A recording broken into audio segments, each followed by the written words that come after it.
የጨታ ወረዳ ዋና አስተዳዳሪ አቶ ሰለሞን ኃይሌ በርካታ መንግስታዊ ያልሆኑ ፕሮጀክቶች መኖራቸውን ገልጸው በዚህም የማህበረሰቡ ኑሮ እየተለወጠ ነው ብለዋል። ከፕሮጀክቶቹ መካከል ኤስኤልኤምፒ አንዱ መሆኑን ገልጸው የአፈርና ውሃ ጥበቃ ላይ ያተኮረ በመሆኑ የአፈርን መሸርሸር መከላከል ተችሏል ሲሉ ገልጸዋል።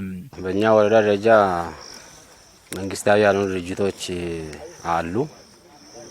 አሁን ዛሬ ጉብኝት እያደረግን ያለነው ኤስኤልኤምፒ ፕሮግራሚን ጨምሮ ሌሎች በርካታ መንግስታዊ ያልሆኑ ፕሮግራሞች በእኛ ወረዳ ደረጃ አሉ። እነዚህ በማህበረሰቡ ህይወት ላይ አጠቃላይ በርካታ አገልግሎቶችን፣ ጥቅሞችን፣ አላማዎችን እና ውጤቶችን ይዘው የገቡ ፕሮጀክቶች ስለሆኑ በርካታ ስራዎችን እየሰሩ ይገኛሉ። አብዛኛዎቹ እንደኛ ወረዳ ያሉ የመንግስታዊ ያልሆኑ ድርጅቶች ወይም ፕሮግራሞች በተለይ አፈርና ውሃ ጥበቃ ላይ ሰፊ ስራ ይሰራል።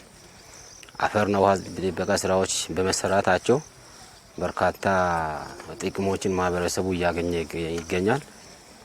ከዚህ ቀደም ተሸርሽሮ ያለቁ በቦርቦሮ ያለቁ አካባቢዎችን መልሶ እንዲያገግም የአፈር ለምነት እንዲመለስ ሊያደርጉ የሚችሉ የተፋሰስ ስራዎች በመሰራታቸው ከዚህ በፊት እየጠፉ ያሉ ሳሮች፣ ውሃዎች ተመልሶ የመጡበት አግባብ ነው ያለው።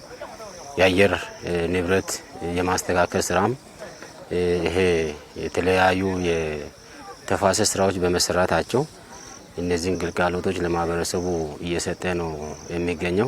የወረዳው ግብርና አካባቢ ጥበቃና ህብረት ስራ ጽህፈት ቤት ኃላፊ አቶ አጥናፉ አበበ በበኩላቸው በፕሮጀክቱ በታቀፉ ቀበሌዎች የደን ጥበቃ ማህበራትን በማደራጀት ደንን በመንከባከብ የአየር ንብረት ለውጥን ማስተካከል እየተቻለ መሆኑን አመላክተዋል።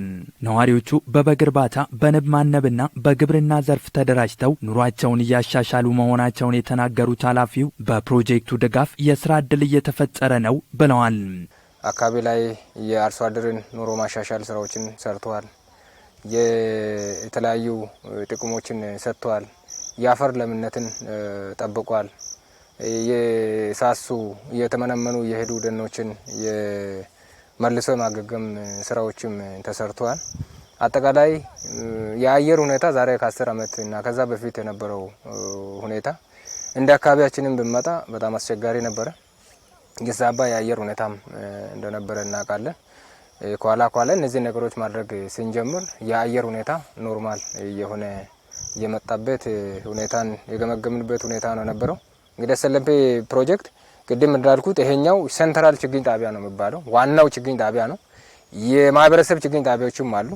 በየአርሶ አደሩ ደግፈን በዚህ በፕሮጀክቱ ተደግፎ የተደረጉ ነገሮች እንዳሉ ዛሬም እናንተም እኛም ያየንበት ሁኔታ እንዳለ ማየት ይቻላል። የፕሮጀክቱ ዓላማ ዜጎችን በተለያዩ ዘርፎች ተጠቃሚ ማድረግ መሆኑን የተናገሩት ደግሞ የፕሮጀክቱ አስተባባሪ አቶ ታጋይ አየለ ናቸው።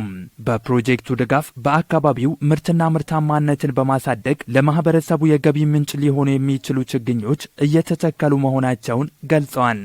የአፈርና ውሃ ጥበቃን በአንድ ቁጥር የሚሰራ ፕሮጀክት ነው። ምክንያቱም የኛ አካባቢ በጣም ቶፖግራፊ ሀይ ከመሆኑ አንጻር፣ ገላጣ ከመሆኑ አንጻር የአርሶ አደር ምርትና ምርታማነትን ከማሳደግ አንጻር የአፈርና ውሃ ጥበቃ ስራ ላይ በጥብቅ ይሰራል። እንደ ስንል የአፈርና ውሃ ጥበቃ ስለ ፊዚካል ስትራክቸር የምንለው ስለ አካላዊ ስራ መጀመሪያ በተፋሰስ ይሰራል። ያን ተፋሰስ ከሰራ በኋላ ቀጥሎ በምንድነው በስነ ህይወታዊ ተከላ ባዮሎጂካል ተከላ የምንላቸው ነገሮች አሉ።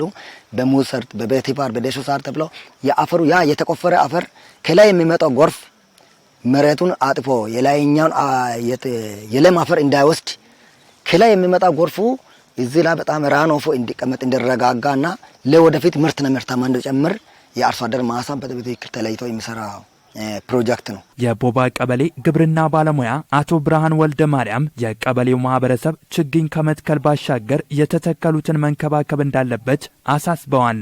ከቦባ ቀበሌ ካነጋገርናቸው የፕሮጀክቱ ተጠቃሚዎች መካከል አቶ አጦ ማሞና አደቶ አጢቦ በፕሮጀክቱ ድጋፍ የተተከሉ ችግኞች የመሬትን ለምነት በመጠበቅ ረገድ ሚናቸው ከፍተኛ መሆኑን ገልጸዋል። በጉብኝት ቦታው የወረዳው ከፍተኛ አመራሮችና ጉዳዩ የሚመለከታቸው የሚመለከታቸው አካላት የተገኙ ሲሆን የአረንጓዴ አሻራ ተከላ መርሃ ግብር ተካሂዷል።